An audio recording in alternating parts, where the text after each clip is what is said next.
বিসমিল্লাহির রহমানির রহিম। মাননীয় সংসদ সদস্যবৃন্দ, আসসালামু আলাইকুম।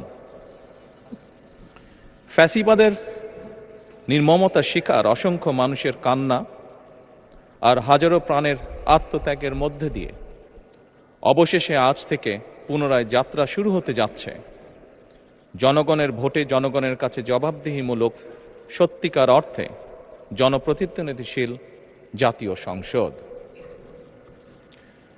বাংলাদেশের জাতীয় সংসদের রাজনীতির এই ঐতিহাসিক মুহূর্তে আমি আল্লাহর দরবারে শুকরিয়া জানাই, যার অশেষ রহমতে আমরা একটি ন্যায়ভিত্তিক গণতান্ত্রিক মানবিক বাংলাদেশ প্রতিষ্ঠার লক্ষ্যে যাত্রা শুরু করতে পেরেছি।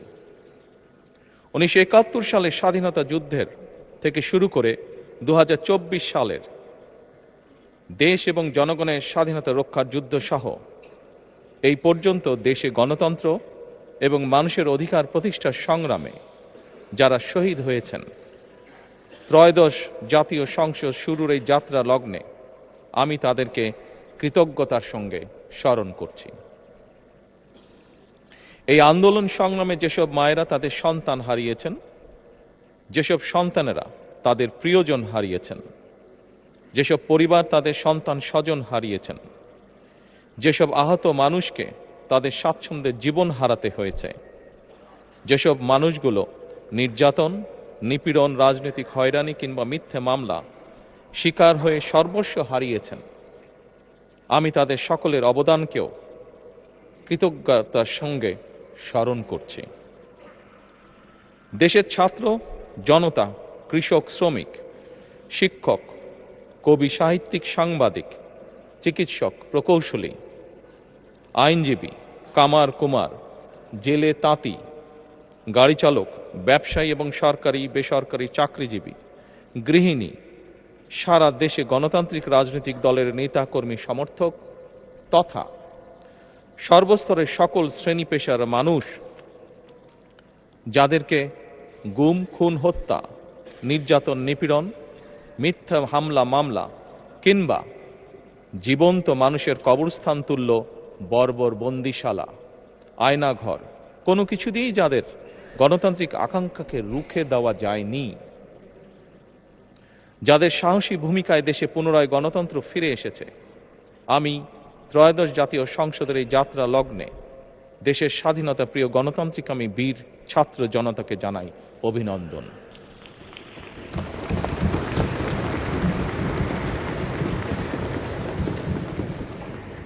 সম্মানিত সংসদ সদস্যবৃন্দ,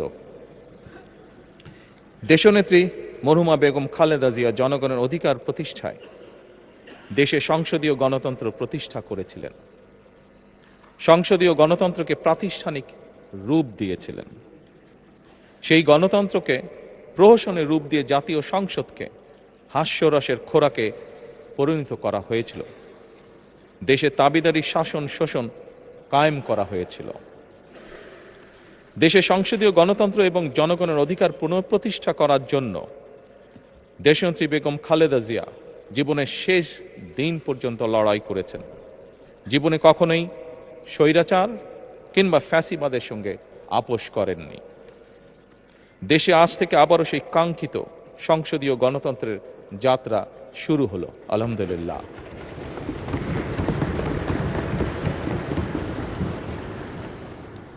সংসদীয় রাজনীতি প্রতিষ্ঠাতা খালেদা জিয়া দেশ এবং জনগণের সাফল্যে এই শুভ মুহূর্তটি দেখে যেতে পারেননি।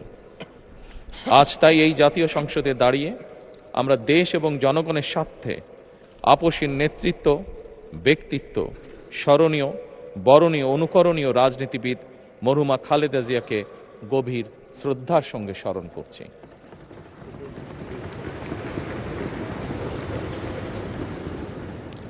সম্মানিত সংসদ সদস্যবৃন্দ, দেশে বহুদলীয় গণতন্ত্রের প্রবক্তা এবং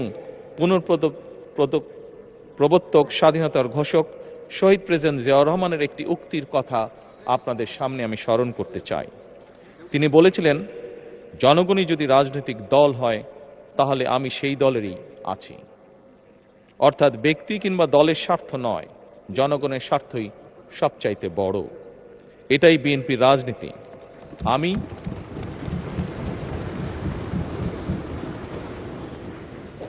আমি প্রথমবারের মতন বাংলাদেশ জাতীয়তাবাদী দল বিএনপি থেকে জাতীয় সংসদ সদস্য নির্বাচিত হয়েছি।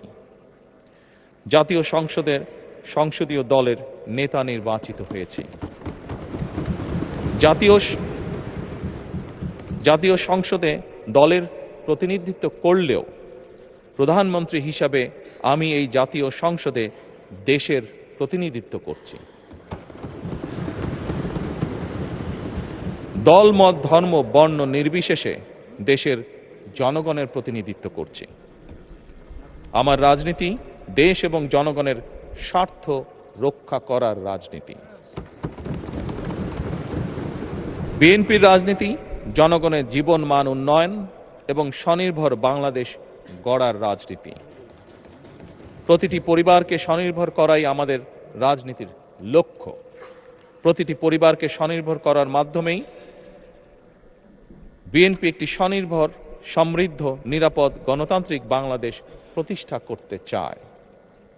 এই লক্ষ্য অর্জনে আমি জনগণের সমর্থন এবং সহযোগিতা চাইছি। এই মহান জাতীয় সংসদে সকল দলের নির্বাচিত প্রতিজন সংসদ সদস্যের সমর্থন এবং সহযোগিতা আশা করছি।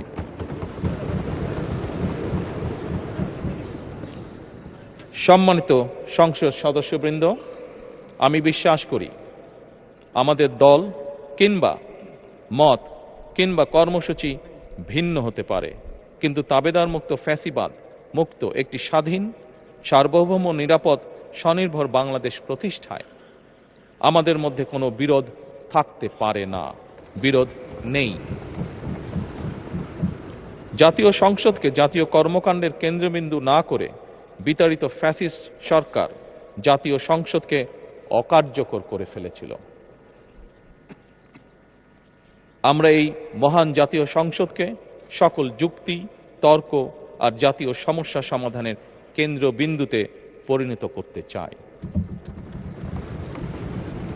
সম্মানিত সদস্যবৃন্দ, নতুন সংসদ যাত্রা শুরু করার সময় সংসদের সাবেক স্পিকার কিংবা ডেপুটি স্পিকার উপস্থিত থাকার কথা ছিল, কিন্তু পতিত, পরাজিত, বিতাড়িত ফ্যাসিস্ট সরকারের জনবিরোধী এবং গণবিরোধী কর্মকাণ্ডের ফলে যে জনরোষ তৈরি হয়েছিল তাতে এই মহান সংসদের সাবেক স্পিকার বা ডেপুটি স্পিকারকে খুঁজে পাওয়া যায়নি।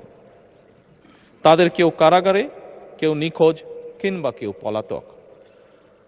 দীর্ঘ ১.৫ দশকের ফ্যাসিবাদী এবং তাবেদারি শাসন শোষণের পর জনগণের ভোটে নির্বাচিত প্রতিনিধিদের নিয়ে আজ আমাদের এক বিশেষ পরিস্থিতিতে জাতীয় সংসদের কার্যক্রম শুরু হতে যাচ্ছে। এমন পরিস্থিতিতে আমরা সংবিধান এবং সংসদের কার্যপ্রণালী বিধির বিধান অনুসরণ পূর্বক ত্রয়োদশ জাতীয় সংসদে সভাপতিত্ব করার জন্য আজ আমি প্রবীণ রাজনীতিবিদ এবং 5 বারের মতন নির্বাচিত জাতীয় সংসদ সদস্য জনাব ডক্টর খন্দকার মোশাররফ হোসেনের নাম প্রস্তাব করছি।